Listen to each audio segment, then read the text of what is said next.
In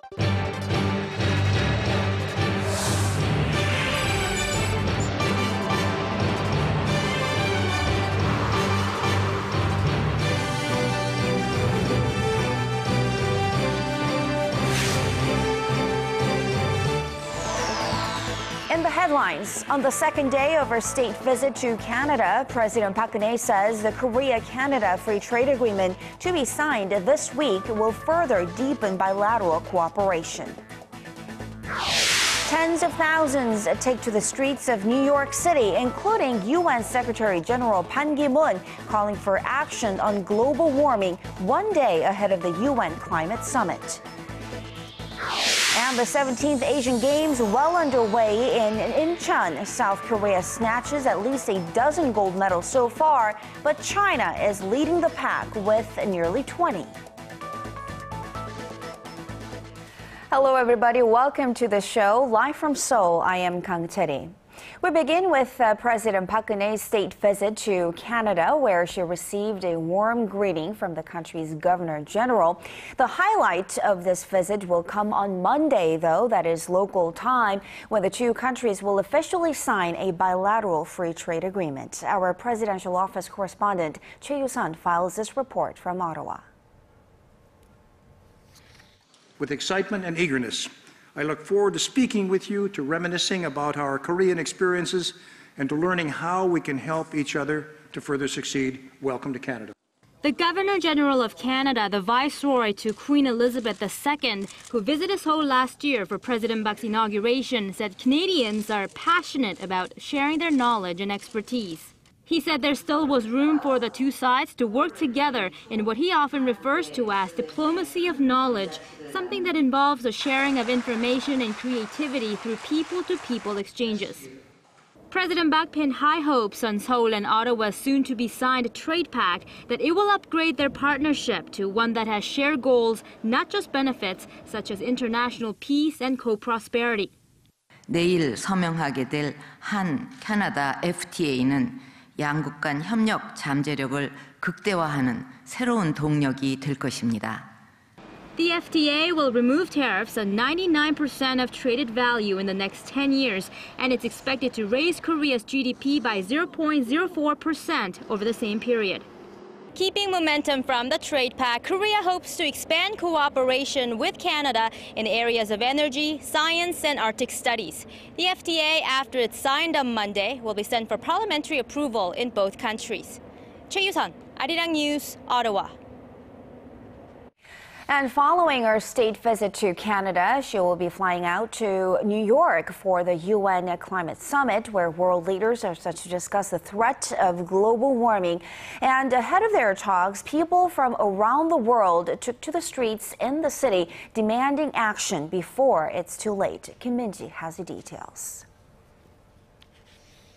Hundreds of thousands of people worldwide took to the streets on Sunday to call on world leaders to act to cut carbon emissions and stop climate change. The People's Climate March, which was held in over 160 countries, comes ahead of the UN Climate Summit in New York on Tuesday. Protesters carried sunflower signs and held up posters and banners that demanded action. I think it sends an incredible message, and it's a very powerful one, that people really should be taking climate change seriously, because we're at a very unique point in history in which we can actually tackle this problem right now and get ahead of it rather than wait another 15 years and let it overtake us. Well, we as a nation are one of the biggest polluters of carbon. We have to ratify the treaty. The last time we didn't do it. The time before we didn't do it. We need to ratify a treaty that cuts our carbon in the atmosphere. Organizers say some 300,000 people joined in a march in New York, including UN Secretary General Ban Ki-moon, former U.S. Vice President Al Gore, and actor Leonardo DiCaprio, in what was the largest protest ever on the issue. The UN chief, who was wearing a T-shirt that read, "I'm for climate action," told reporters that this was the planet in which future generations will live and there is no plan B or planet B. Large rallies also took place in Australia and Europe. Organizers in Australia said as many as 30,000 participated in Melbourne rallies as the country faces severe droughts, bushfires and storms, while some 40,000 marchers are said to have showed up in London. Tuesday's summit will bring together 125 heads of state with the hope of signing a universal agreement by the end of 2015. Kim Min-ji, ARIRANG News. So UN Secretary General Park Geun-hye had a busy weekend and a busier week ahead of him as well. On the sidelines of the UN General Assembly, he is set to hold talks with more than 100 world leaders over the coming days, and among them will be North Korea's Foreign Minister Lee Soo-hyung. The UN says Mr. Lee Soo-hyung will sit down with Pan this coming Saturday to talk about the security situation on the Korean Peninsula and North Korea's human rights record. On the same day, Lee Soo-hyung is also set to address the UN General Assembly, which will be a first in 15 years for a North Korean foreign minister. And staying with North Korea, a major South Korean news outlet reports that notable economic reforms are underway in Pyongyang.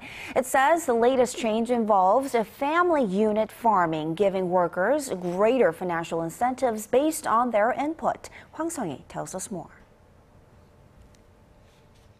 A major shift in North Korea's economic policy will let North Korean farmers keep more than half of their profit starting next year. Citing sources familiar with North Korean affairs, Seoul-based YTN reports that the North plans to distribute an equal portion of farmland to households, allowing them 60% of their harvest, with the state taking the remainder. Currently, groups of 20 to 30 people assigned to work at collective farms divide up a portion of the yield among them. Family unit farming is expected to give them more incentive to work harder, giving the impoverished state a much-needed boost in agricultural output. North Korea has reportedly been running a pilot program on a few factories and farms since its announcement of economic reforms in 2012. The expansion of household farming and self-management of factories is a sign of stability in the Kim Jong-un's regime. North Korea could boost its overseas economic cooperation based on its market economy, but to a level where it doesn't get out of control. But despite the bold reform proposals, many are skeptical about whether it will succeed, as fundamental uncertainties about the regime remain. Hwang Sang-hee, ARIRANG News.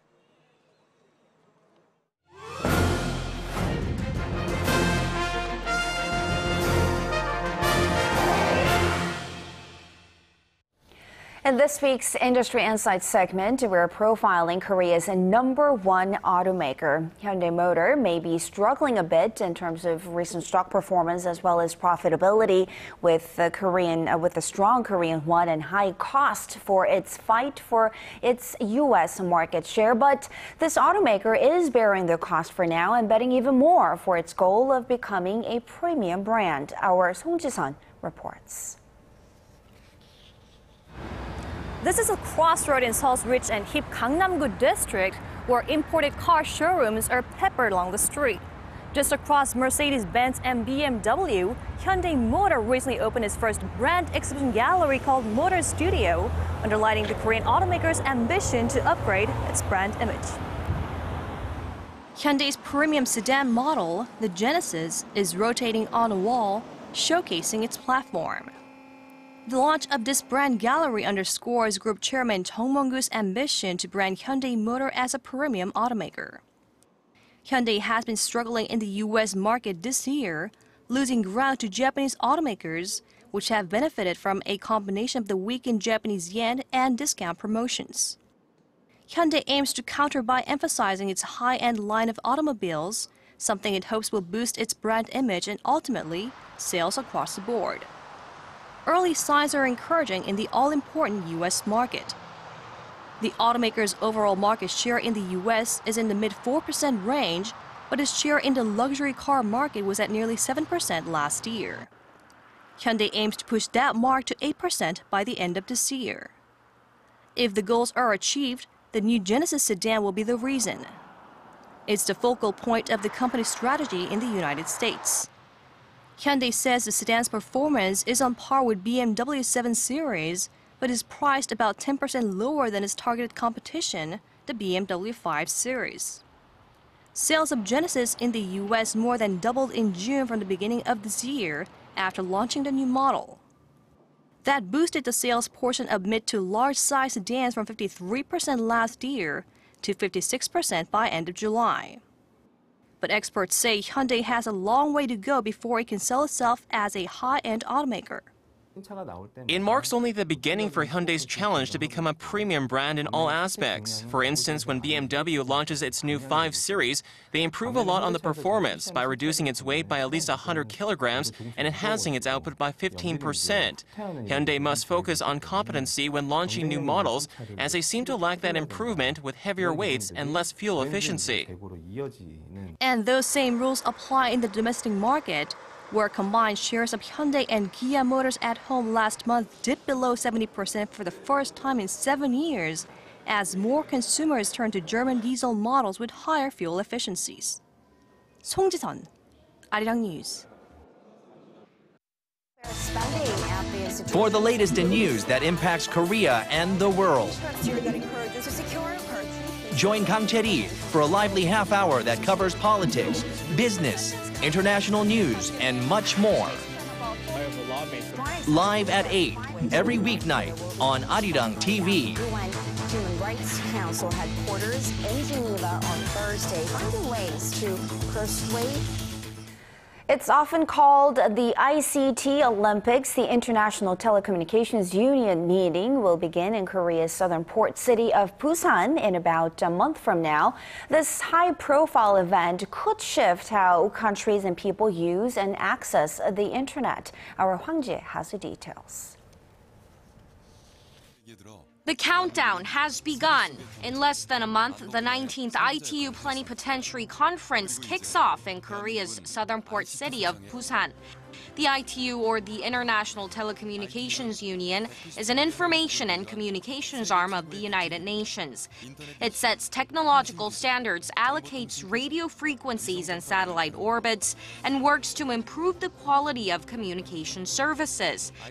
And for the meeting, some 3,000 government delegates from the ITU's 193 member states will participate, along with some 150 information and communications technology ministers and high-level officials. Around 70 issues, including internet-related public policy, cybersecurity, and online child protection, are expected to be brought to the table. It's the first time Korea will host the ITU conference that takes place every 4 years, and the second time in Asia after Japan hosted it in 1994. So it's a very good opportunity for our countries to make our role as the global leading country in the field of the ICT global policy making and the global diplomacy. Korea wants to discuss Internet of Things and ICT convergence, both of which are closely linked to the government's creative economy drive. The ICT ministry believes the global event will lay the foundation for the country's communication industry to reach the next level and raise Busan's exposure on the world stage. Hwang Ji, ARIRANG News. The smartwatch market is expected to take a giant leap forward in the next couple of years. IT research firm Gartner says that smartwatches will account for 40% of all consumer wrist-worn devices by the year 2016. The firm forecasts that consumers will start showing more of an interest in smartwatches when the Apple Watch hits the market next year. It also points to China's growing presence in this industry as a factor, especially once they begin to flood the market with more affordable models. However, Gartner did point out one challenge that smartphone developers will have to overcome, which is battery life of their gadgets.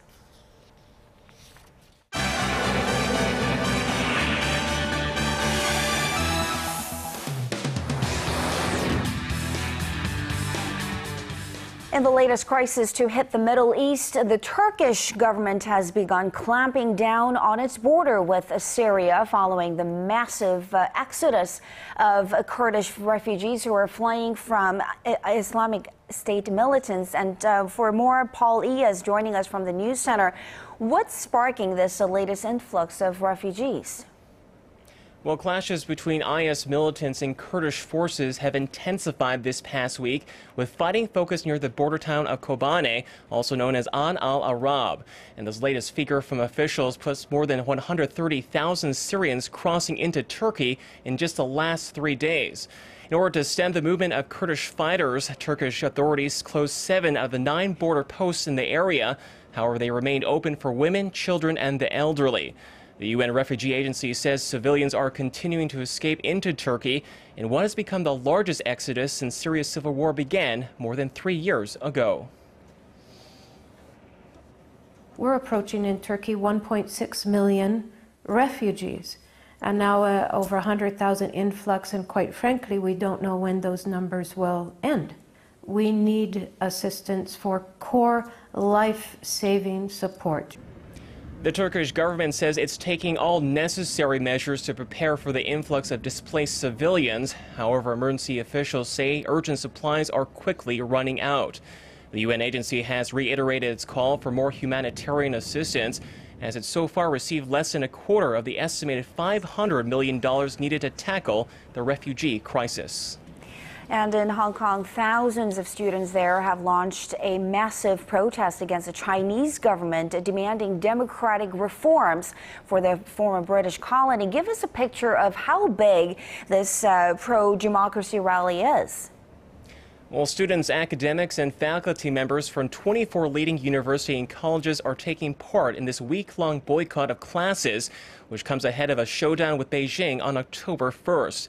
Protesters wearing white shirts and yellow ribbons gathered for a peaceful sit-in on this Monday at the Chinese University of Hong Kong.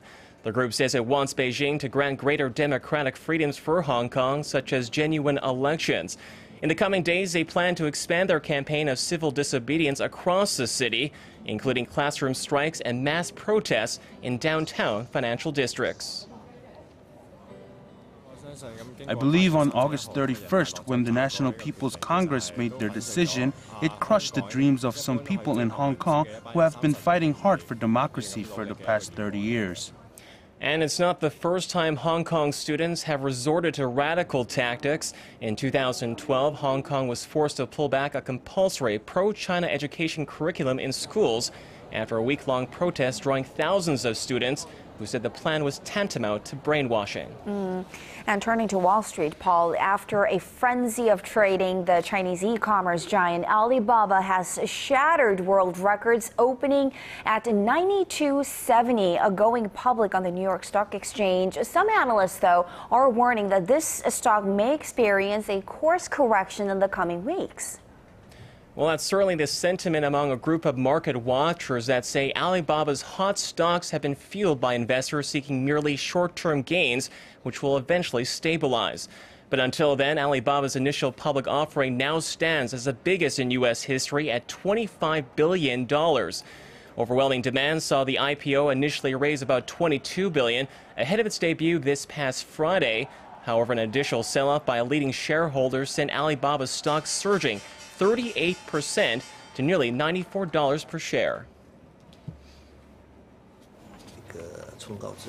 There will be a corrective process after the share price jump. In addition, those institutions that have been allocated some IPO shares will likely cash in their profits after their lockup periods expire. As such, I believe it is in a process of surging, correcting, and stabilizing. For now, the share price seems unlikely to fall below $70 US. The world's largest IPO, however, did little to lift shares in Asia's major markets on this Monday, as investors wait for more data this week on the economic slowdown in China, which will play a crucial role in Alibaba's future prospects. And finally, the U.S. firm SpaceX has successfully launched a rocket from Earth, kicking off its 2-day mission towards the International Space Station. And these private startups are playing a greater role now in the space industry. And you'll likely see more of them as they're just getting started in filling the gaps where most national space agencies have given up due to budget cutbacks. Following days of bad weather, SpaceX's Falcon 9 rocket finally got the chance to blast off from Cape Canaveral Air Force Station in Florida on Sunday. 10 minutes later, the Dragon cargo capsule on top of the unmanned rocket was released and is now heading to the space station.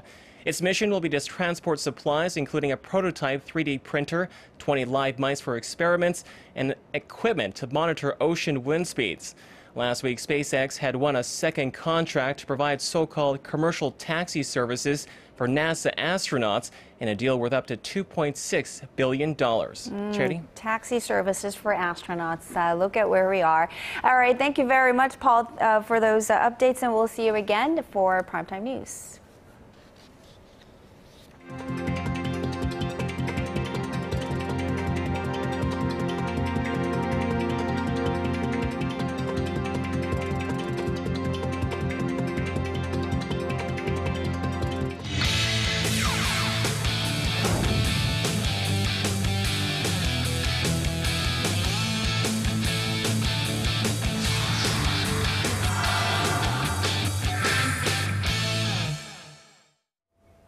Hello and good evening. I'm Stephen Che with your Asian Games update at this hour, all starting with shooting. The South Korean ladies shook off the disappointing results from Saturday to earn their first gold of the Asiad.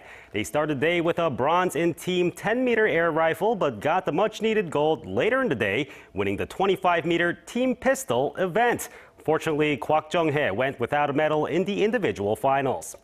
Meanwhile, in Sepak Takraw, a Southeast Asian sport best described as kick volleyball, South Korea took on Myanmar in a rematch of the 2010 doubles finals. But unfortunately over there, South Korea lost in straight sets, 19-21 and 18-21, earning their second silver in a row. Meanwhile, to the latest event updates, first in cycling track. It's a sport usually dominated by Japan, but the women's team pursuit finals had China taking on South Korea for the top spot. And there, China grew a 2-second lead into an 8-second lead in the third lap, eventually overlapping Korea in the final lap. They set an Asian Games record of 4 minutes 33.064 seconds in the win, and South Korea got the silver. And next up, badminton. In what's turning out to be a trend for both the men's and women's side, South Korea and China made it to the gold medal matches. But with the men's finals on Tuesday, the women's were in action tonight. And it was a big matchup with South Korea taking on the 2010 winners, China, who are making their fourth title defense. Right now, China leads 1-0 in the second of 5 matches. And Asian Games baseball has begun with the group stages. Group B started the action. Chinese Taipei slammed Hong Kong 12-0 earlier in the day. And currently South Korea took on China just moments ago. And for the game, which started at 6:30 p.m., Kim Hyun-soo and Na Sung-bum started Korea off early, eventually making it 8-0 in the first inning. But South Korea made it a short one. They win 15-0 just minutes ago as the mercy rules called in the fourth inning. And finally, let's take a look at the events going on now or very soon from now. As we speak, 2 fencing gold medal bouts are underway. First on the podium are the women for the Epi individual final with South Korea's Shin Ha-ram versus China's Sun Yu-jie. And following that bout, South Korea's Heo-jun takes on China's Ma Jianfei for the men's gold, so don't miss that. Well, that does it for now. I'll be back at 10 for more Asian Games updates, so I'll see you then.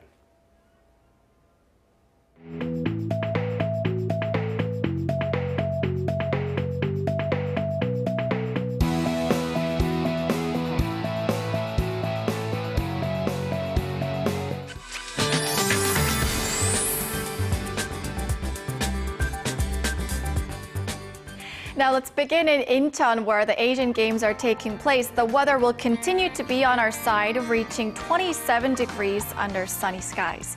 At the moment, we are enjoying clear skies here in Korea. However, the 16th typhoon Pungwang is currently at 330 kilometers southeast of Shanghai, China, and it should downgrade to a low pressure trough by Wednesday.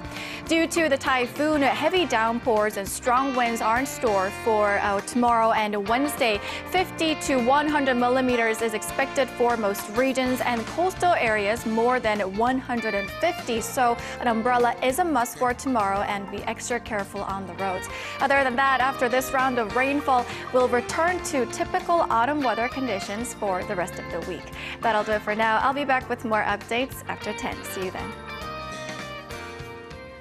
Thanks, Bo-kyung. Good to have you with us as always. And that will do it for this edition of ARIRANG News. Thanks for watching.